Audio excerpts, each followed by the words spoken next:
Ladies and gentlemen, boys and girls, it's another C-List Saturdays with me, Big Bad Evil Fett, and to my right, Villainous Red. It's a so villainous and evil production. Welcome, hey, Red, live. how are you, bud?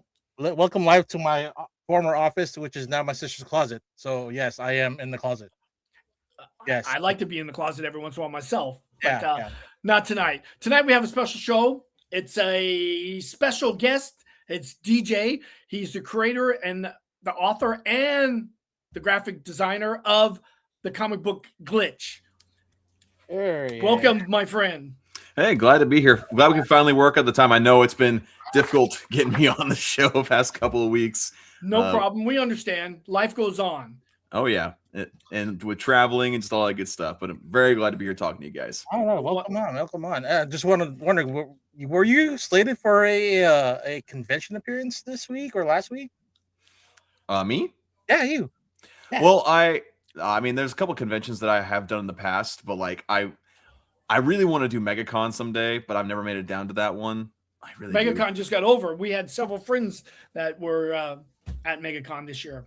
Yeah, it always looks like such a blast. But I do have a couple big shows that I usually do, like Heroes Con. This will be my second time doing it this year. Heroes Con. And then I've done Baltimore Comic Con a couple times, and a lot of like Virginia shows. There's a show called Big Lick Comic Con that I do multiple times a year, and then some in like the Kansas Midwest area, which obviously aren't as big as the ones on the East Coast because it's the Midwest. Let's be honest. Right. But yeah, so not recently, but soon. Hopefully we'll get back onto the convention circuit.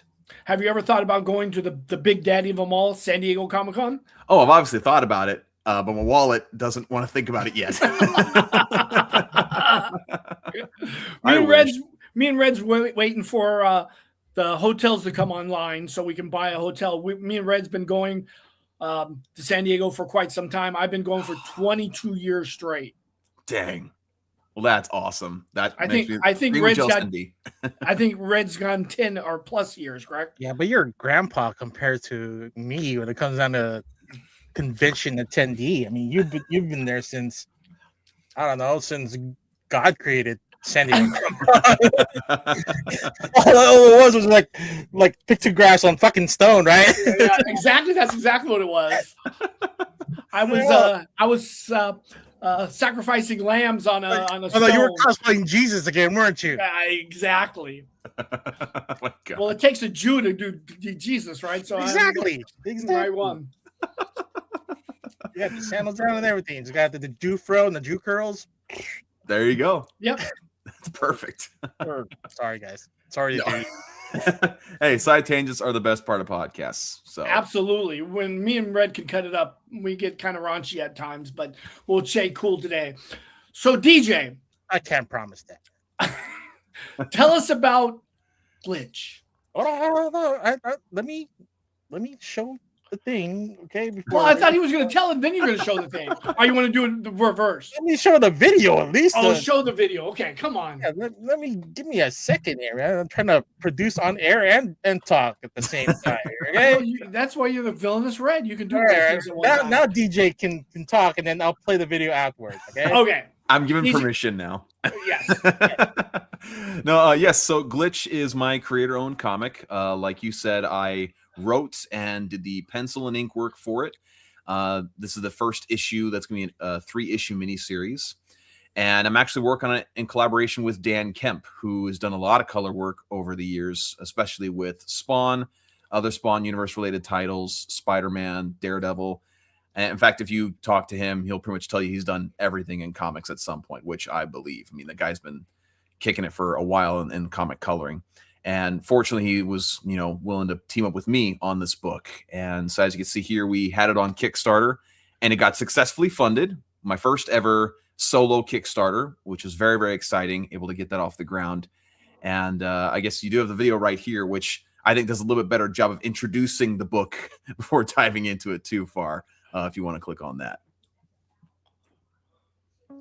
Hi, I'm DJ Wiedrich, writer and artist behind the new sci-fi comic miniseries Glitch, which follows the story of an android named Ty who, through his own artificial lens, is trying to understand what it means to be human.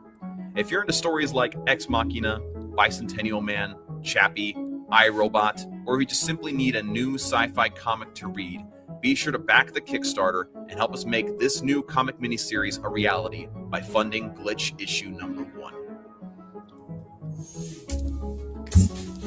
Looks cool. Looks cool. Let me ask you, DJ, when you came up with Glitch, how did you come up with Glitch? What was going through your head to do it? Did you watch a movie, or you were reading comic books, or what was it? So it's actually been a long time in the making, actually. The first, I guess, concept of the character came about when I was, I want to say 12, and my little brother, who I co-created it with, was 5. Wow. Incredible. A long time ago. And now I'm almost 30. He's a married man, so it's like it's been forever. But anyway, so we used to read the Marvel character encyclopedia books together all the time when we were kids. It was just one of those things we would do in our free time. And after a while, we just always loved reading about like the Fantastic Four, Spider-Man, and all these classic characters. And eventually we kind of just decided to ourselves that we were going to make our own encyclopedia of characters. We're going to make our own universe, our own characters, our own heroes, villains, anti-heroes, all that stuff, everything in between. And one of the characters that was in that catalog was an android called Glitch. Now, when we first made him, he was very much more like a villain of the week type of thing, a rogue android trying to destroy humanity, robbing banks and weapons expos in order to fuel his war on humanity. Very, classic old school comic villain type of stuff. But then fast forward about a decade and 3 years, and I was working at a manufacturing plant on an assembly line, and I had, over the couple years before that, gotten more into collecting and reading comics. I'd always been interested, but actually having the money to buy my own comics and, fill up my own collection. And one day when I was on the assembly line, all of a sudden this story with this character just kind of flooded into my head. And by the time I was done with one work shift, I had a layout in my mind for a 3-issue miniseries for this character, which, like the video said, is a lot more along the lines of something like Ex Machina, iRobot, Bicentennial Man, a little bit more, I guess, philosophical in nature rather than more classic comic book superhero villain type of thing. So it wasn't Ultron. It wasn't. It's not Ultron. No, I mean, it kind of was a little bit at the beginning, but now it's developed something into like more, I guess, thoughtful and slower paced, more deliberate, I guess would be a good word for it. And over the past couple of years, I'd ironed out the designs of the character, sort of ironing out the script element of it, because I'm not a trained writer. I didn't go to school for writing. That's more my other brother's forte. But, I had a script concept together. I collaborated with my brothers and we were writing together, and I got other people's input as well. And, I've been doing the pencils and inks for it. And so I've gotten a lot of help with the writing side of things. But, once I finished it, I just loved what I had. And I reached out to Dan Kemp, the colorist, because I've been working with him on a couple different projects. And I was like, hey, I got my own book. I got my own scripts. I'm doing the pencils for it. I'm going to ink it myself. Would you be down to color it? And at this point, we had done like 5 or 6 different pieces together. Not too extensive, but enough to kind of get familiar with each other's, style. And he was like, yeah, let's do it. I mean, keep me informed, send me pages so I can kind of get an idea in my head, and let's build this thing together. And so that's been probably the coolest thing, is working with a legend and icon like that. I mean, I'm a huge Spawn guy. And so reading all those books and seeing his signature on these amazing covers that I love, and knowing that I'm working with that guy actively on a comic, right. It's a cool, I guess, coming to fruition of a lot of comic dreams of mine. Like you're like 2 steps closer to the man, right? To Mr. Todd McFarlane. Yeah. Yeah, I've actually met Thomas Healy, who's the he's editor-in-chief at Spawn Comics. I met him a couple years ago. There was a small little convention in Denver called SpawnCon. They were trying to make it like a yearly thing, but there was just some complications with that. But anyway, met him, talked to him, and turns out Dan Kemp was at that same convention, but we didn't get to meet there. Like, wow. I had no idea he was there. So it's kind of funny how life still kind of worked its way to where we ended up working together in spite of being in the same room, but not meeting. Oh, it's kismet, right? Yeah. Nice. Me and Red have a Spawn kind of connection too, because one of our best friends and our best friends with the show, Don Negilio, is a Spawn artist. Yeah. He does the Western Spawn. Oh, Gunslinger Spawn? Yeah. Gunslinger Spawn. Yeah. I mean, that's good stuff. I mean, Well, you can't go wrong with Gunslinger Spawn. Oh, it reminds me, we gotta get the logo that he made for us and gotta upload it into this thing and do our show. Okay? Yeah, Don Don made us a logo that we haven't put on the show yet. I'm live producing here, okay? It's like I'm trying to do multiple things at once. Leave me alone. Yeah, there's too many things going on. Plus, I'm half naked down here. I'm fully naked down there. Right.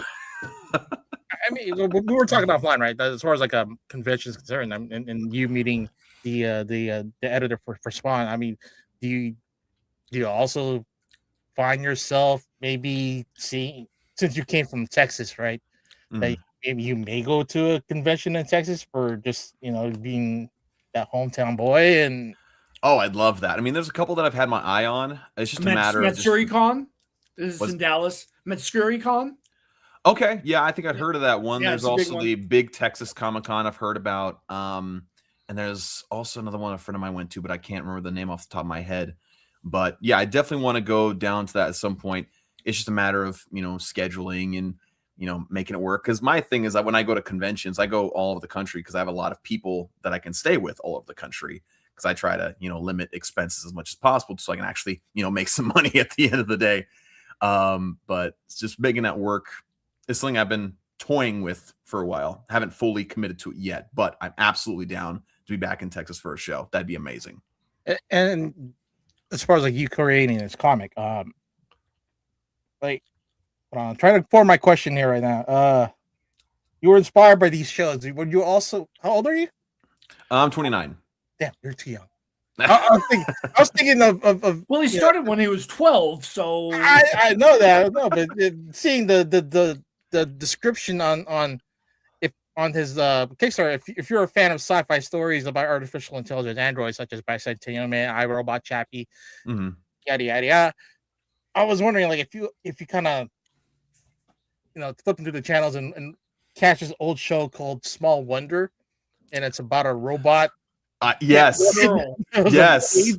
And somehow, she does all the stuff and, comedy ensues, but yet just seeing what if she glitched and started, murdering the family that she lives with. Well, there was a movie like that, wasn't there? Right? Megan. Yeah. Oh, yeah, Megan, yeah. Yeah, Megan. I don't want to see Megan. I want to see Small Wonder. I want to see that chick. I'm familiar with Small Wonder. I am familiar with that. Oh, I mean, yeah. I tell people tell me more like that. I'm kind of an old soul, so I know a lot of older stuff that maybe some people my age won't know. It just kind of ends. But yeah, no, it's you absolutely hit the nail on the head. Like we were talking about before we went live here, that artificial intelligence, the concept in general, is just such a hot topic in both the comic industry as far as art is concerned, as well as like finances and media, like everything. It's all over the place. There's debates on how much should it be used at all. And so what's funny is that when I started working on the script for this book, it was back in 2021, maybe 2022. And so AI wasn't really that advanced yet. Like the most advanced AI imagery we had was Will Smith eating spaghetti, that terrible video that people were like, oh, well, AI is not a problem. But then over a couple of years, all of a sudden, we're getting things like Sora, which got recently, I believe, shut down. But the things they're able to make that just look so impressive in a way. And so, again, it's become much more prevalent as I've worked on this book, which is kind of funny because usually when you're trying to hit on I wasn't trying to hit up, but when you're working on something that's hitting on a hot topic of discussion, usually the longer you wait, the more out of the limelight it becomes by the time it finally comes out. You know what I mean? Like correct. The more you take your time, the more you miss that window. Whereas my window's gotten bigger and bigger and bigger since I started working on it, which is just a rare thing. Which then gives you more ammo for your story when it comes down to like, okay, now what happens with AI now? Yes. Before, when 5 years ago, it was like, man, it was at its infancy. It opens up the window for like, because I do have this as like a limited mini series, like condensed story, but it opens the window for, like you said, as it advances and improves, to explore alternative ideas or continuation of the story if something comes along.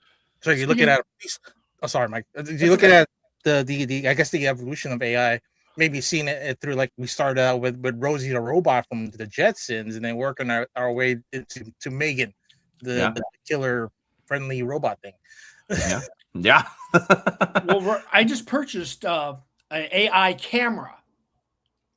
I didn't know that was a thing. It is. It's called Look Eye, and it's a AI wearable camera that does everything you want it to do. It does editing. It does cartooning. It does everything just from the camera itself. You just talk to the camera as if it was Siri or anything like that. So AI is hot right now. So does it give you X-ray vision? It doesn't give me X-ray vision, but it brings me one step closer to Ultron. So do you like Cyclops too and shoot lasers with your AI camera? Not yet. Only with my penis. Laser penis. I got a laser penis now. Oh gosh, there's like a show that has that. What is a laser penis? Yeah, like something like that. I have to look it up, but I know that something like that exists. It might be Japanese. You know, they're probably Cockfighter? You're talking about Cockfighter? No. There's like a show or something where like they have like a cannon, but it's so like poorly placed where it looks like it. You know what I mean? And so it kind of become a joke. I have to look into it and see. What is the gay duo from the SNL? Ambiguous gay duo.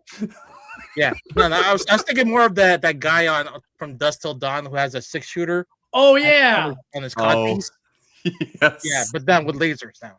Yeah, exactly. Just a little bit more advanced than that. Yeah. So are you gonna write that into your story as well? Like, hey, my AI robot has a fucking laser. Absolutely not. I'm cutting it off there. Not in my story anyway. Family friendly show, guys. It was. We threw that out the door real fast, huh? Yeah. We didn't even get what is it? 20 minutes in, and it's already going to the. Hey, we started out with a joke about Jesus. Yeah, yeah. Well, you know we have a Jew on the show. It's a wrap. Yeah, lock it down. So Glitch is the name. No, Glitch is not the name of the android. The android's name is what? I forgot now. Yeah, the android's name is TY3754 or Ty. just Ty. Yeah. Ty. Yeah, the story is called Glitches because that was the character's name originally, and I just always liked the title, and it, is this theme of it, in the story that people see when they read it. So check it out. But yeah, his name is Ty. What hijinks does Ty get into? Does he get into any hijinks, or is it not that kind of comic book? It's definitely more serious in nature. A lot of it, like when you see a lot of AI android movies, you tend to see the story unfold from the human perspective, like the horror that the human feels when they see these things come to life. This book more so takes it from the android's point of view. And so you kind of see how he is witnessing things around him and interpreting things through his own lens. And so you see his train of thought, and you'll see things where he comes to conclusions where you're like, well, that's not quite right. But you can kind of see how he got to that conclusion. So it's, again, definitely a lot more philosophical, and he is what's called a thank you unit, which is why he's called Ty, TY. So very much like a live-in assistant android that does like house cleaning and stuff like that. Very much a rich person product in the universe of the story. And so he has an earlier version of Data from Star Trek then. Yeah, very much like that. Yeah, for sure. You can definitely compare it to that. And, it makes it to where in the story, it talks about how he was manufactured without what's called an AI inhibitor chip. And so instead of just simply following his programming and his prerogatives that are set by, his owners and the company that made him, he's kind of led to come to his own conclusions and to develop his own moral code, his own purpose.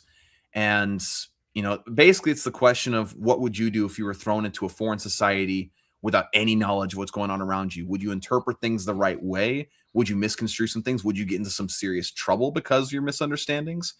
And that's a lot of things that this book explores through Ty. So does he fight back with his owner? There's a little bit of, there's conflict for sure, but not in the first little bit of the story. It's a lot of his development into maybe violence or pushback is slow building. You see his mentality start to lean that direction, but it's not immediate. It's definitely more of like a buildup over time as he learns about humans, as he kind of, develops a weird opinion about them. And I guess not weird, but like he kind of becomes self-important, I guess, is what I'm trying to say. Like you gotta let the story and the world build before you get down to the conflict, man. You do just it's like you gotta I want They death open the right off box and he bat. punches the guy in the face. Exactly. That's what you I gotta want. warm up the oven before you stick the turkey in. I want Ultron. I want bad guy right off the box. Well, hey, And I mean, we only have one book, maybe one comic book selling. That's the story. Like we want this is going to be a three book 3 series issues. in Yep. the arc. So it's So got there's to time. spread. There's time. Yeah. I want to put my 2 cents into it already. You know what I'm saying? I want Got to the be a editor's violent desperado. You know? Yeah, 10-second man over here. Okay, I'm done with my book. No Well, explosions. that's why I read comic books. I don't read acronyms. You know? No, that's fair. That's fair. Yeah, but no, it's definitely more of the slower type of story that near the end of it, you'll see, a lot of themes kind of come to fruition, and a lot more things start to happen one after another very quickly. And like I said, it's a self-contained story, but it will end with a 3rd issue to where there's things that can continue from there that can continue to build and build and build. Are the other robots or other androids in this book, or is it just Ty? So the reason why we only see Ty mostly in the book is because it's a very odd situation for the android. And I have this in the bio of the Kickstarter, but I'll tell it to people for your audience, is that this specific android is given away in a sort of lottery event where you have this big tech company called Rivon Tech. They're basically the Apple of this universe. And they are the leaders in technology, robotics, pretty much anything technological. They are the monopoly of that. Phones, everything like that. And they have these TY units that for a time they're only selling to the top 1% because the top 1% of the people that can actually afford it. It's a luxury item.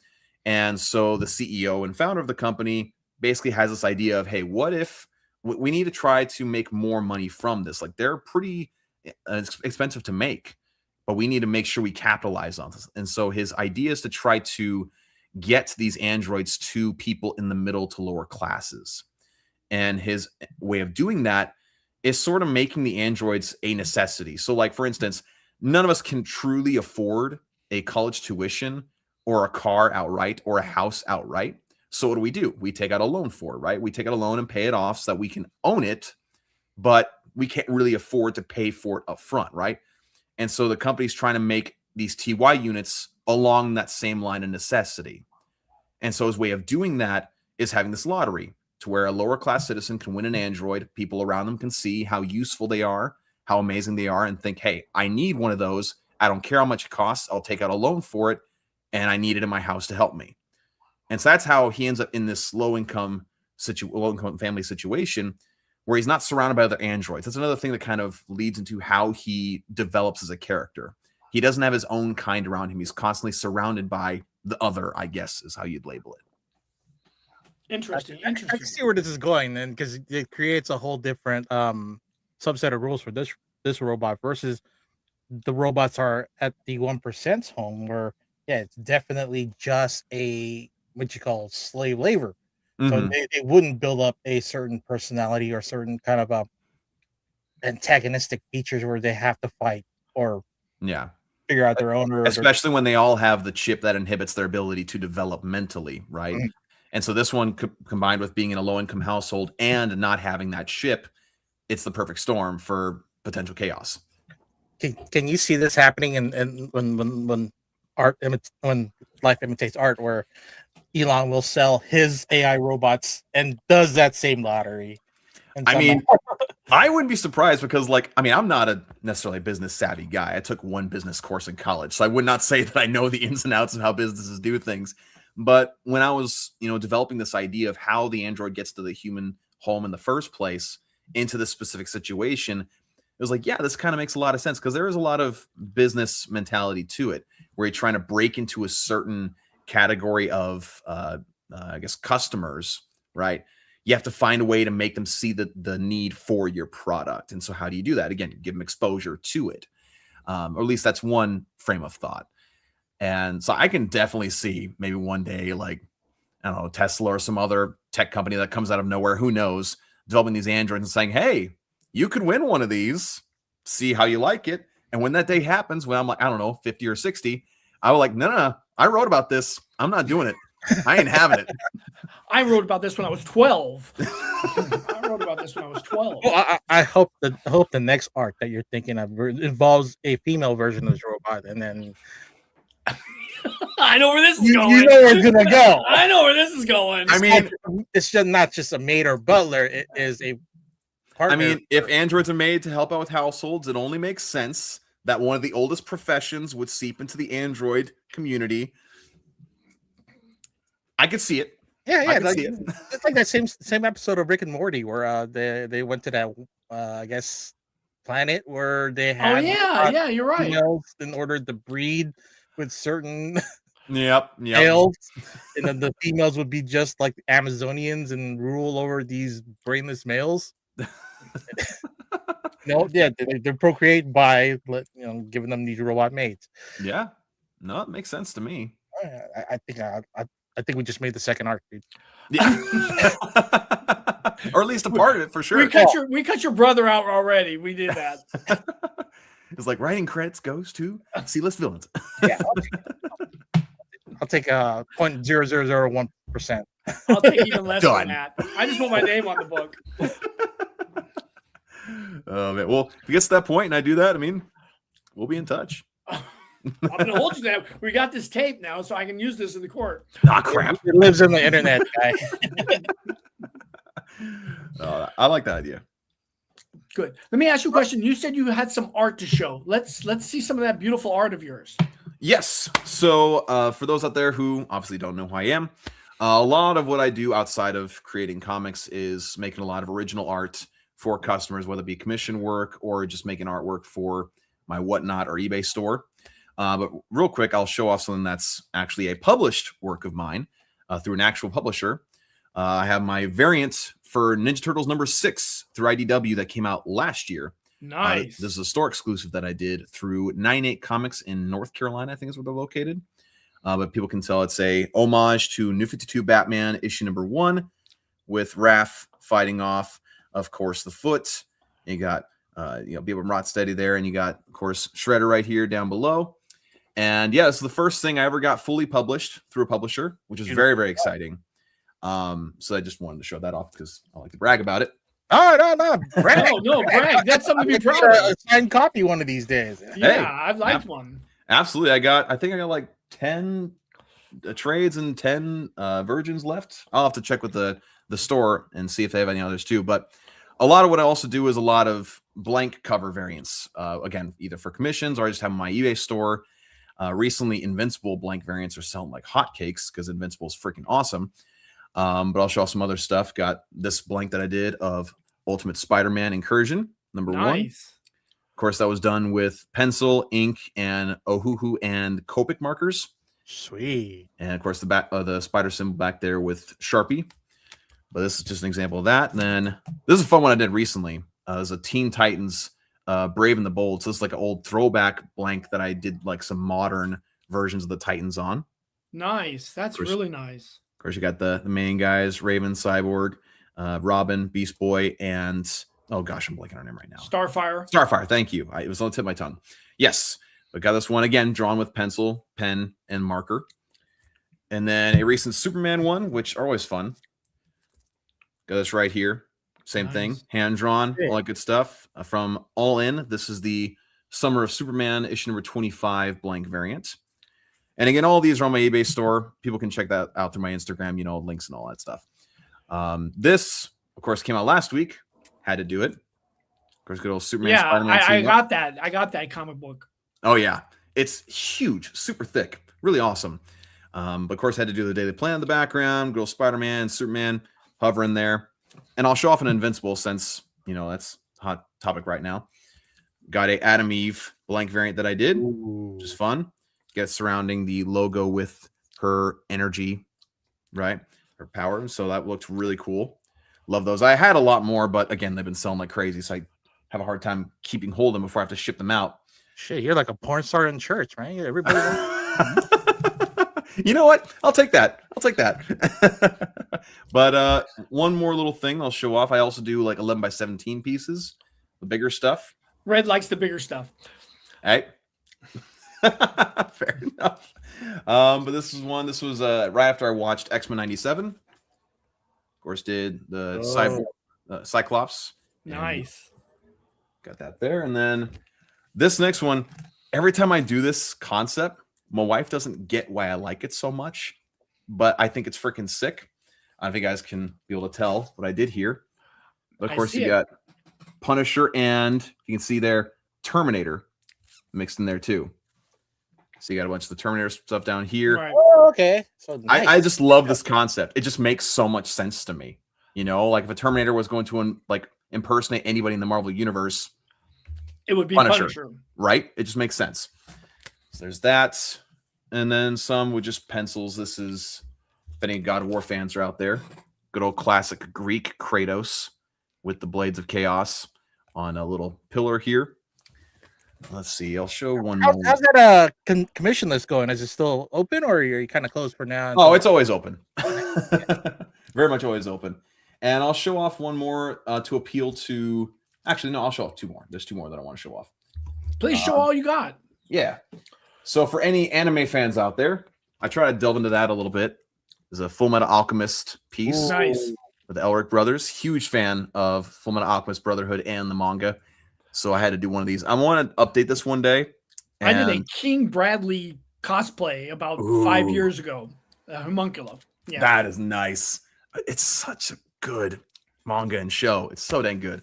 Well, what's your current favorite right now, or what are you currently watching? As far as anime, I need to get back into watching anime. I finally had watched through Attack on Titan a couple years ago, but I've dipped my foot in a couple different things. I really want to start watching Ghost Stories on Amazon Prime, just because the English dub is hilarious. But yeah, Fullmetal Alchemist is probably one of my favorites. And then another one that I think was on Amazon. It's called Dororo. It was a 3-season show. It was one of those that kind of lost funding near the end, and you can kind of tell, but it's a really cool concept, and I really wanted to read the manga. But then you got back in the comics, got this fun idea. Of course, after I saw Deadpool and Wolverine, I had to. Got that one. And then, let's see. Make sure I pick up. All the classic comic fans will appreciate this. Once I saw the trailer for Fantastic Four First Steps, I wanted to do this homage to this classic Avengers cover. So instead of Vision, you have Doctor Doom and you have the Fantastic Four down there doing their thing. And then I inked this digitally, and then I got it colored and prints and stuff. But yeah, got that. And then I'll do, let's see. Where's the other one at? One more Invincible one for the Invincible fans out there. Fun piece of Mark Grayson. And in the lens, you can see Conquest flying towards him. Yeah. So I got that one digitally inked as well and colored. And you kind of caught the Glenn Reed, I forgot the actor's name. The play was on the Walking Dead. Oh, Glenn Yuen? Yeah. Stephen Yeun. Oh, Stephen Yeun. Yeah. That's right. That's right.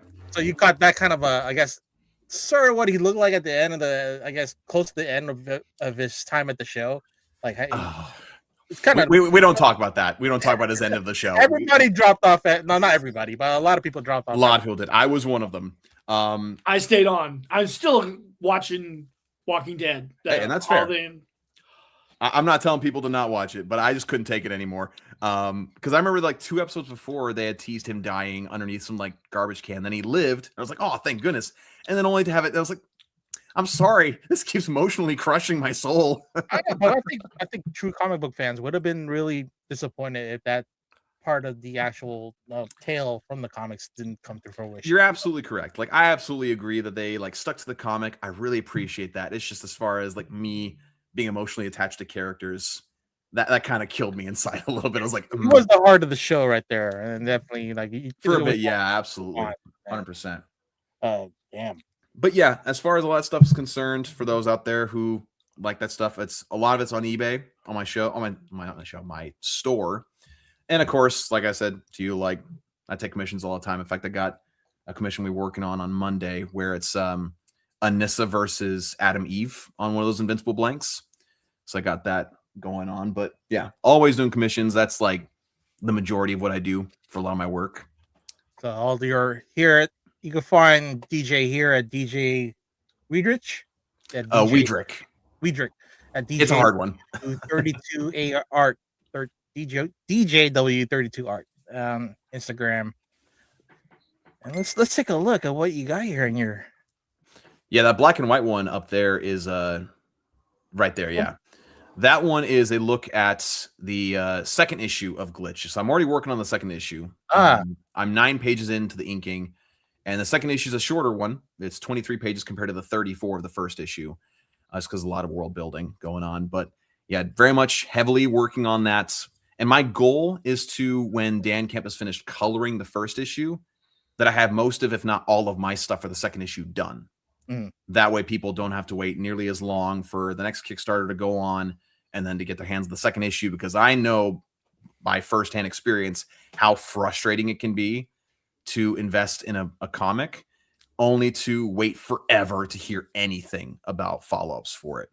So I definitely don't want to do that to people out there. Oh yeah. You want to make sure that you're already, I guess, 2/3 of the way in order to get the story to and make sure that I'm just on top of it, you know. Yeah.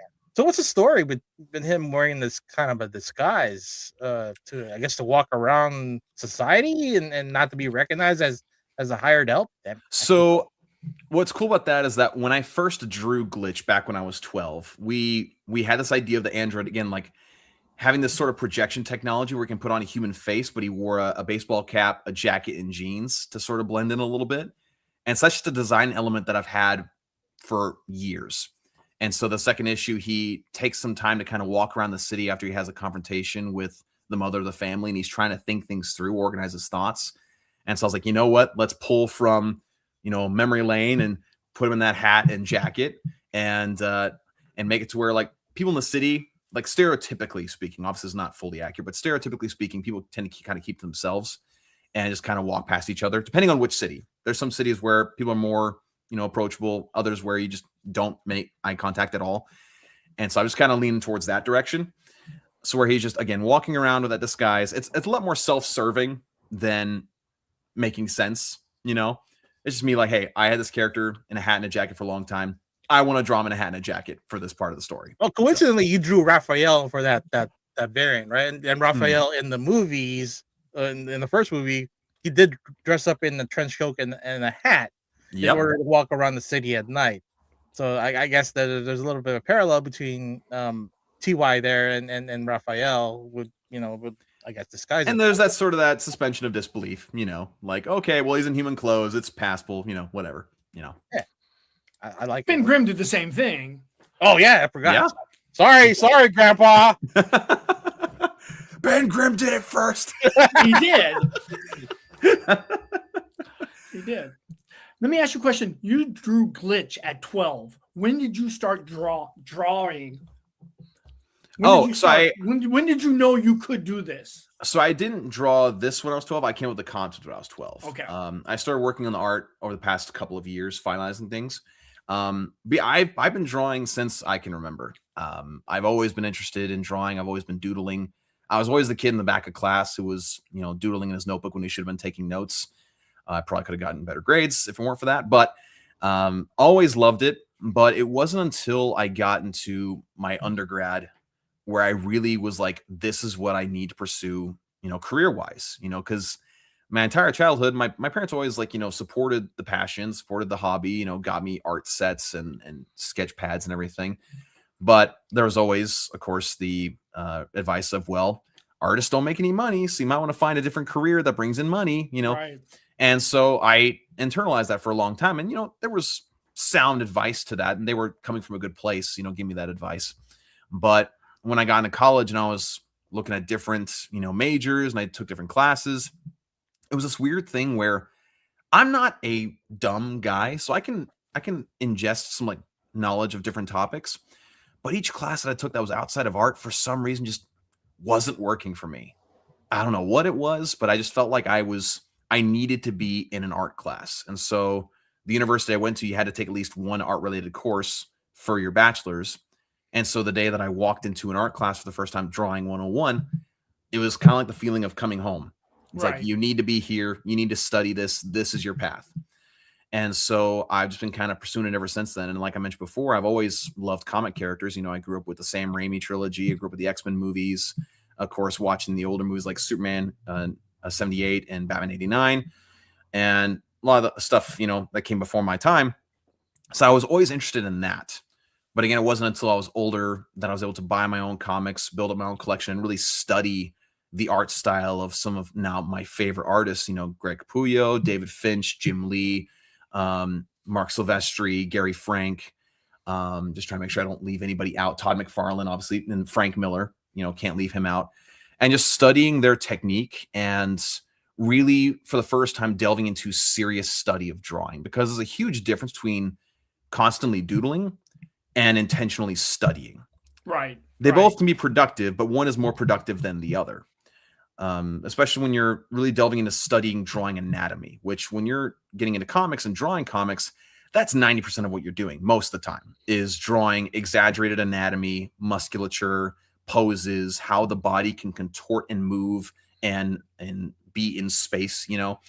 And so studying that, and I have so many different anatomy and drawing tutorial books and study material that I've been working through. And so one thing that a buddy of mine always tells me is that he calls me kind of a robot, which is kind of fitting because I'm always studying. I'm always working to improve what I need to do. I'm always trying to find, like when I'm reading a comic, my wife can attest to this. I'll be reading a comic in bed. She'll see me pull up my phone multiple times, take a picture of a panel because I want to study how that panel works. You know, how, you know, a certain pose can be drawn. How can I get to the point where I can draw something that is as impressive as that? And so that's kind of my own personal superpower, if you will, is that I'm a bit OCD and always studying. So it definitely is helpful. Frank Choi says feet and hands are something comic book artists don't do well. Do you do feet and hands well? I like to think that I'm doing hands better than I used to. I think that's the goal as a comic artist, do hands and feet better than you did before or better than you did yesterday. And so if you do hands and feet better than Rob Liefeld, then you're already one step ahead. Rob Liefeld doesn't do feet or hands. No, in fact, it's funny. There was a video from Todd McFarlane, it was a couple years ago, where he said there's a rule in comic drawing: when in doubt, block it out, right? And so you definitely do have to apply that. If you're not confident in something and you can block it out and make it look more interesting that way, do it. But I have an entire book just about drawing hands that I'm actually going to start working on the next couple days, because I've gone through different anatomy books and studying, like, again, David Finch has a lot of tutorials that I've studied throughout the years. And so as far as hands, I feel like I do pretty okay. I'm not the best at it, but I do pretty good for where I'm at. Feet are actually kind of simple if you're just drawing from a distance. But like once you get close up, obviously you have to get the intricate details, but I do well enough. I'll say that. I'm not going to brag about myself. I do well enough with hands and feet to where I'm not so scared of it. That's why he needs to see a really detailed foot on the comic book. Yeah.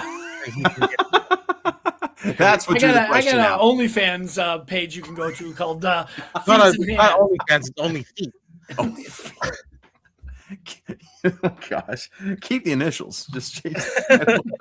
Well, I see that's TY 3754. Is that kind of like an homage to like THX 1138? Actually, it's not. It's actually more of a reference to some family members of mine. The number specifically. 37 was. I have 5 uncles, and one of them was number 37 in high school football. And 54 was my grandpa's football number when he played in college. And that grandpa passed away last year, so I wanted to keep that in the name of the android, and you know, pay tribute to him a little bit. So whenever I like think of numbers for something, I always pull from football players. Always. It's kind of another weird OCD thing that I have. In fact, when I'm walking across the street where there's a stoplight and it's counting down, in my mind, I'm usually like, with each number, I'm like, okay, that number is this player. That number is this player. And so that's my thing with numbers. So if I need a number for like an android or a story, I just pull a number from football players that I like. Did you, in your younger years, did you read the book Super Pro? That sounds familiar. It's like Marvel's attempt at having a athletic superhero, and then he was like Oh, okay. I did hear about it, but I never read it. But I did hear about it. Yeah, me neither. It's horrible. Oh, okay. Well, I'll stay away then. I'll take your advice. I think it was only one issue. Well, it Oh was, boy. but definitely, yeah. It's if you're looking for some kind of sports related and comic book related, yes, Supergirl would have been the only one. And see, I have another story that. Well, here's the thing. I have another story that I want to do eventually that does have football elements in it, but it's not like the focal point of the story. And I actually did my own like preliminary versions of the book a couple years back. None that I show to people anymore because I've developed a lot more as an artist since then, and I'm frankly a little embarrassed that I put out some of that stuff, so I'm kind of pulled it back a little bit. But I definitely have something in the works that I hope to do over the next 6 to 8 years with that concept. So for people out there, are you a Dallas Cowboy fan? I'm not. I'm sorry. Good. You just moved up the level here. Now, let's see if I get knocked down a couple notches with my answer of who I am a fan of. Okay, who you are a fan of. I'm a Broncos fan. That's okay. That's okay. I can live with it. As long as you're not a Niner fan, you're okay in my book. Fair enough. I have some buddies who are Niners fans, but I have not converted to that, nor will I ever. Please don't. Even though I'm a Steve Young fan. I like him. But the only good thing about him is he's left-handed. Well, he won a Super Bowl for them, you know. Mike, you never won a Super Bowl, Michael. Well, yeah, but I don't think he won one. How about college championship behind Troy Aikman? I didn't win that either. I mean, to be fair, he was still there, so he's closer than any of us will ever be. Yeah, thanks for sticking up for me. Red always picks on me all the time. Hey, you play with Doug Flutie. You're fine. That's so awesome. I don't know if Canadian Football League counts, though. Hey, there's some good players that came out of Canadian football. Yeah, me. Hey, there you go. Here you are on the comic book podcast. Hey, doing what he loves. Right? Doing what I love. Exactly. I like this guy. This guy's going to be on the show more often. Oh, man. But, so what's harder? Is writing the story or actually doing the art for this book? For me, writing, because like I mentioned before, I'm not a trained writer. And so it was definitely like a learning as I go type of experience, which I've gotten to the point with drawing to where I'm pretty confident in composing a page and, you know, piecing together visual elements for a story. But as far as like putting the words to it, that was definitely the most frustrating part of the experience. That's why I reached out to a couple different people like, hey, could you look at this passage, see if it makes sense, see if it gets the idea across that I'm trying to. Because my wife tells me a lot that I speak oddly, which is not something you really want to hear from your wife most of the time. But she says that I convey ideas sometimes in a weird way with words that people don't use. And so I'm aware of that. And so I'm like, okay, well, I've got to make sure that I have other people's eyes on this and help me figure out if I'm getting across the idea that I'm using old English words like no, like calligraphy. No, it's like, how do I explain it? I guess it's one of those things where you have to be there. No, it's just a 10-cent word that no one, or not no one, but rarely use in the lexicon of English, right? Yeah, like she makes fun of me for the fact that I've used the word fallacious more than one time in my life. You know, and so it's like that's a good 10-cent word right there. Fallacious. I mean, right? That's what I tell her. But anyway, that was the hard part for me. Yeah. Red likes the word tepid. No, I'm more flaccid, really. Oh no. Oh, yes, we went there. Okay. So DJ, Marvel or DC? Ooh, man. Don't give him the third option at least, man. Okay. No. Hold up. Between Dark the two Horse. bigs, I do have to pick. I do have to pick between the two big ones. As far as stories, I have to go with DC.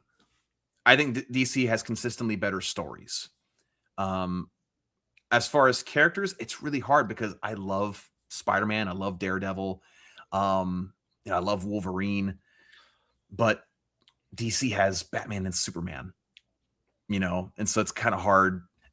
Man, character-wise, I'll have to go with tie, but I guess the edge goes to DC because I just feel like they have more consistently good stories.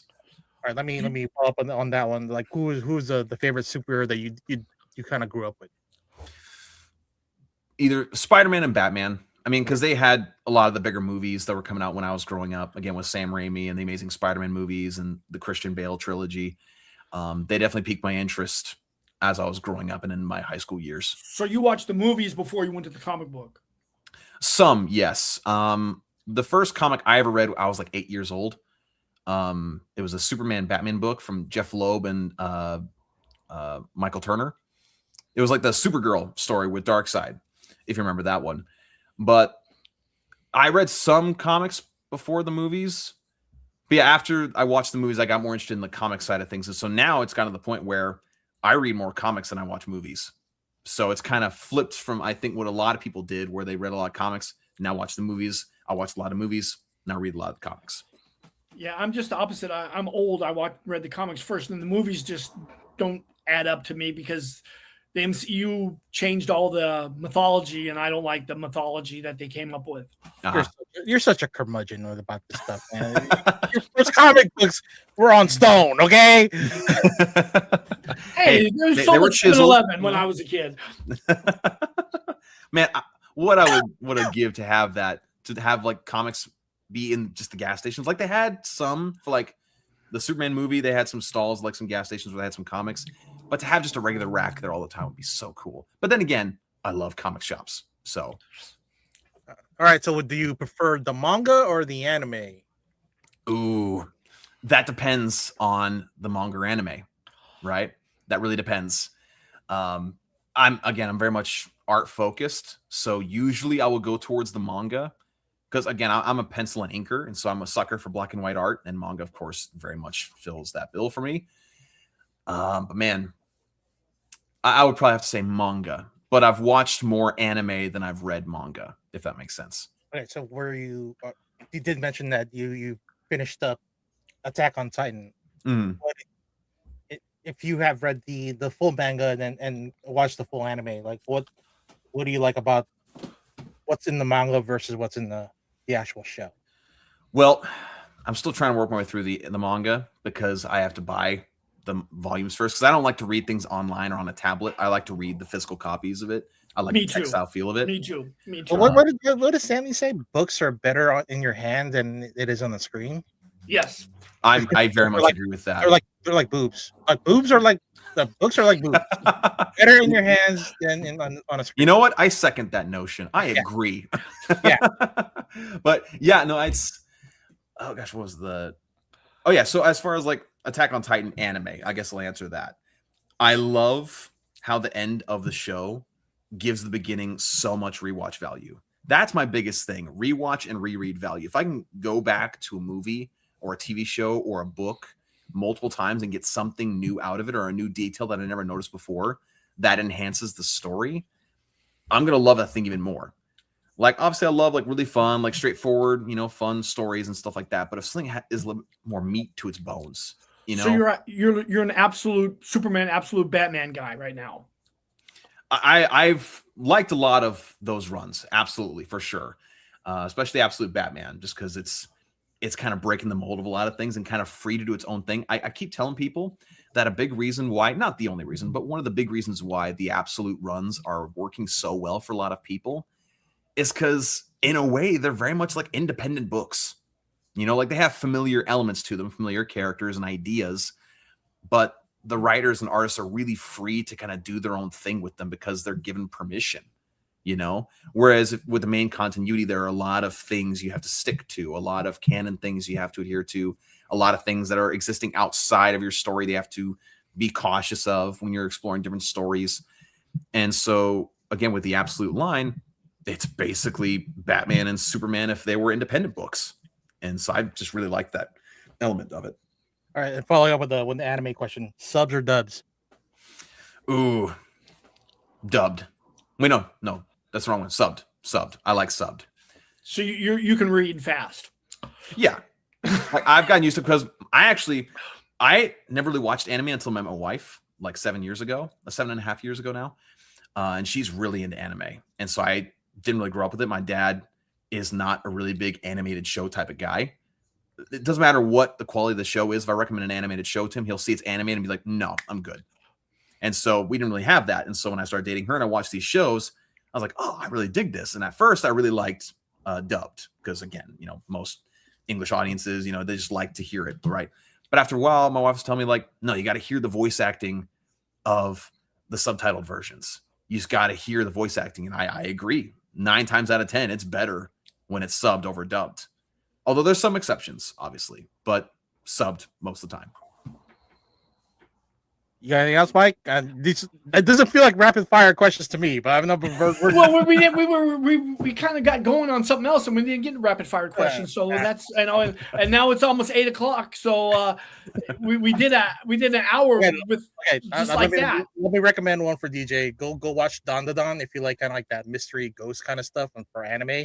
Don Da Don is what you said. Don Da Don. Okay, I'll definitely keep that in mind. Don Da Don. Where can you watch that at? Crunchyroll, and I think Hulu has it right now. Okay. Yeah. Or I'll give you a little synopsis.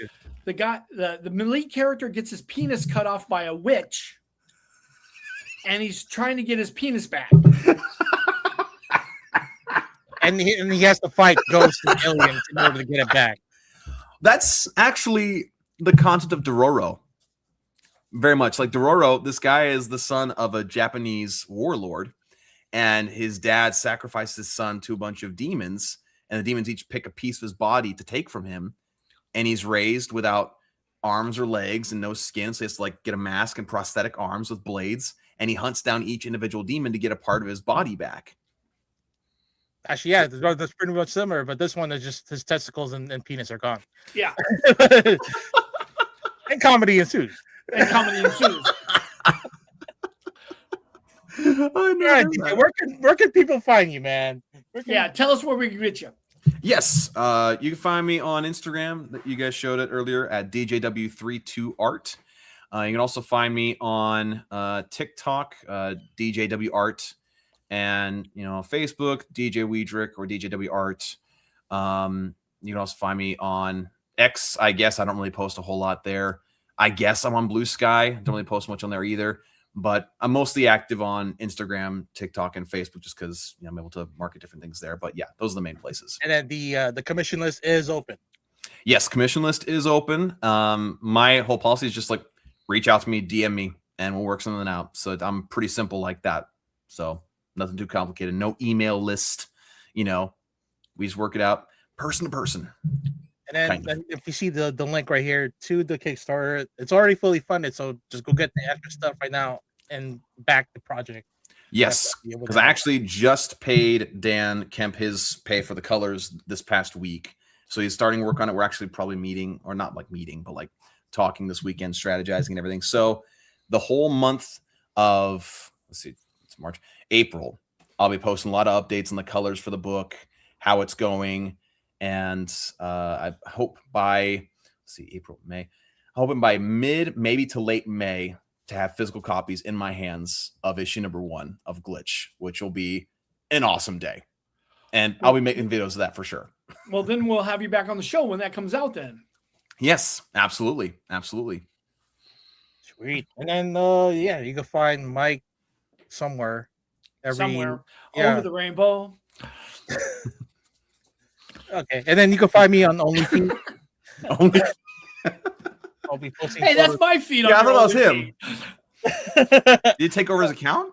No, we're sharing. He's got hairy toes. I don't. We're sharing the that's probably a whole sub market. We're not monetized on this channel, but we're monetized on OnlyFeed. That's how we fund this. Oh gosh! Now it all makes sense. Yeah. See, you thought we were just wacky guys, man. Thank you everybody for showing up and welcome. Thank you to our guest DJ here, and everybody. We'll see you next week, I guess, if the world is still around. Yeah, hopefully the mango Mussolini doesn't kill us all.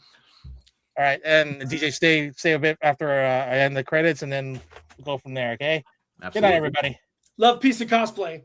Thanks again for listening to another episode of the Sealess Villains podcast, your cultivators of the comic culture.